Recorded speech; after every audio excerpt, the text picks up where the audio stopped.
যখন মনে হচ্ছিল যে ভারতীয় ফুটবল একটা ভালো জায়গায় উঠবে, সেখানে দাঁড়িয়ে একটা চিঠি, দু পাতার একটা চিঠি আবারও ভারতীয় ফুটবলের ভবিষ্যৎকে অনিশ্চয়তার মুখে ঠেলে দিল।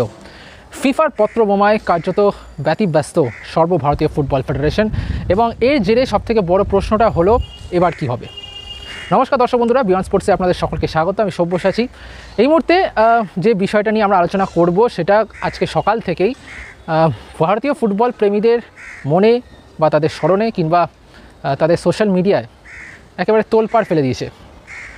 ফিফার তরফ থেকে দু পাতার একটা চিঠি এসেছে সর্বভারতীয় ফুটবল ফেডারেশনের কাছে, এবং সেই চিঠিতে স্পষ্টত বার্তা দেওয়া হয়েছে যদি পরিস্থিতি ঠিক না হয় তাহলে কিন্তু আবারও নির্বাসিত হতে পারে সর্বভারতীয় football federation. All India football ফেডারেশনের যে বিষয়টা এই মুহূর্তে চলছে, যে নতুন সংবিধান তৈরি করে নির্বাচন করা, এবং সেই নিয়ে সুপ্রিম কোর্ট যে আলটিমেটামটা দিয়েছে এখনও অবধি, বিশেষ করে ফুটবল স্পোর্টস ডেভেলপমেন্ট লিমিটেডের সাথে এআইএফএফের যৌথ বৈঠকের পর একটা যে সুরাহা মিলেছিল, যে আইএসএল হওয়ার একটা যে নিশ্চয়তা মিলেছিল, সেই নিশ্চয়তার মধ্যে ফিফার এই চিঠিটা কোথাও গিয়ে ফেডারেশনকে একটা বড় ধাক্কা দিচ্ছে।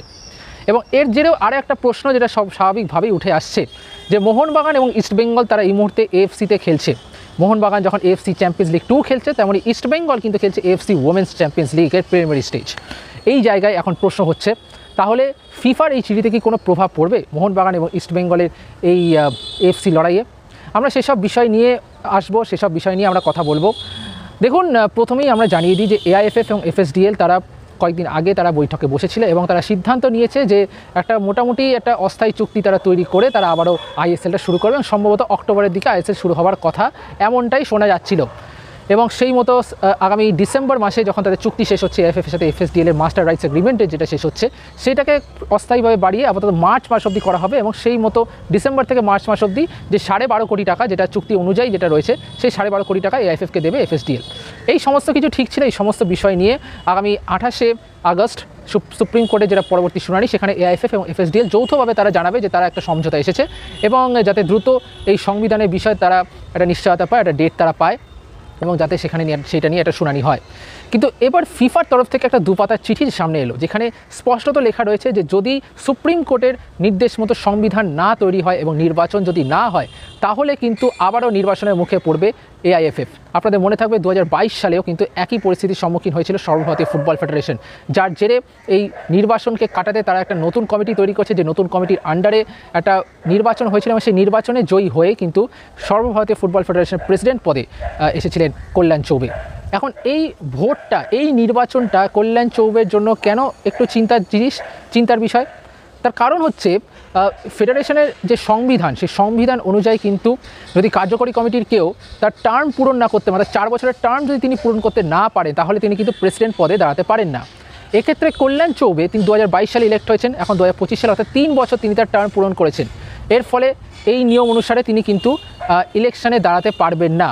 এখন যদি সংবিধানে এই বিষয়টাকে চেঞ্জ করা যায়, যে যাতে 3 বছরের আন্ডারে, তাহলে কিন্তু একটা সুরাহা মিলতে পারে, কিন্তু বাকিটা তা না হলে কিন্তু সমস্যা কিন্তু হবে কল্যাণ চৌবের। কিন্তু ফেডারেশনকে কিন্তু এই জায়গায় মাথায় রাখতে হবে যে যদি ফিফার এই পত্রবোমাটা কোথাও গিয়ে একটা এফেক্ট পড়ে ভারতীয় ফুটবল, তাহলে কিন্তু আবারও বিপদে পড়বে। তার কারণ হচ্ছে ভারত এই মুহূর্তে কাফা নেশনস কাপ তারা খেলবে, এর পাশাপাশি এএফসি এশিয়ান কাপ 2027 সালে যে এশিয়ান কাপ হবে, তার যোগ্যতা অর্জন পর্বের ম্যাচ তারা খেলবে সিঙ্গাপুরের বিরুদ্ধে।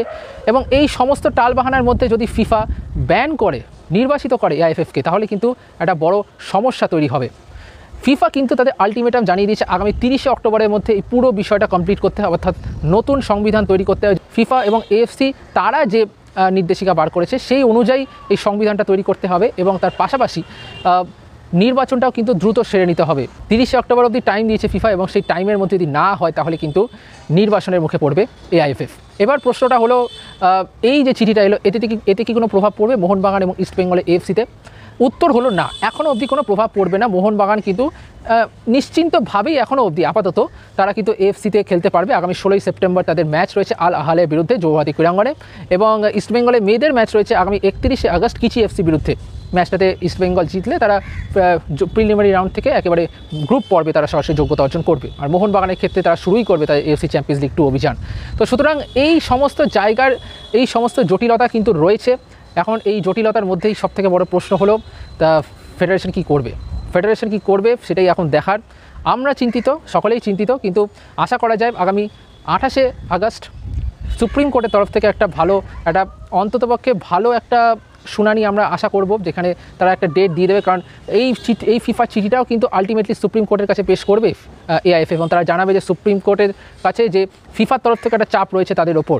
সুতরাং যত তাড়াতাড়ি সম্ভব এই বিষয়টা যাতে করা যায় ততই মঙ্গল, এবং সেই মতো হয়তো সুপ্রিম কোর্ট তারা একটা নির্দেশিকা দিয়ে দেবে। তো সুতরাং একদিক থেকে ফিফার এই চিঠিটা কোথাও কি চিন্তা বাড়িয়েছে, অপরদিকে হয়তো ফিফার চিঠিটা প্রয়োজন ছিল, যেখানে ফেডারেশন এই টালমাটাল অবস্থার মধ্যে দিয়ে যাচ্ছে, সেখানে ফিফার এই পত্রবোমাটা কোথাও গিয়েও বিষয়টাকে আরও বেশি ত্বরান্বিত করতে হয়তো সাহায্য করতে পারে। এখন এটাই দেখার যে সর্বভারতীয় ফুটবল ফেডারেশন কী করে, কারণ ভারতীয় ফুটবল দলেরও যতটা সমস্যা হবে এতে, ততটাই কিন্তু সমস্যা হবে ইস্ট বেঙ্গল এবং মোহনবাগানেরও। সুতরাং আশা করা যায় যাতে একটা সুরাহা মেলে দ্রুত।